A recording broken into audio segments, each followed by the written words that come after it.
Health cards సంబంధించి ఒక ప్రధానమైనటువంటి అంశం. హెల్త్ కార్డు సంబంధించి వారు ప్రత్యేకంగా ఉద్యోగస్తులతో కానీ నాతో కానీ మాట్లాడినప్పుడు ప్రతి ఉద్యోగి 500 రూపాయల లెక్క కాంట్రిబ్యూట్ చేస్తూ సంవత్సరానికి వారు పోగేసినటువంటి అమౌంట్కి సమానంగా ఈక్వలెంట్ అమౌంట్ని రాష్ట్ర ప్రభుత్వం నుంచి కూడా కాంట్రిబ్యూట్ చేసి దాన్ని ఒక ట్రస్ట్ రూపేణా ఏర్పాటు చేసి ఆ ట్రస్ట్కి సంబంధించి రాష్ట్ర ప్రభుత్వ ప్రధాన కార్యదర్శి స్థాయితో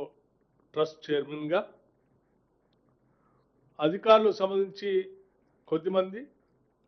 ఉద్యోగాలకు సంబంధించినటువంటి వాళ్ళతో కూడా కొద్దిమంది కలిపి ఒక ట్రస్ట్ని ఏర్పాటు చేసి ఎటువంటి ఆరోగ్యపరమైనటువంటి అంశాలు తలెత్తినా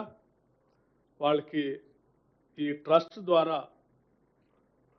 వెసులుబాటు కల్పించేటువంటి నిర్ణయాన్ని చేయటం జరిగింది.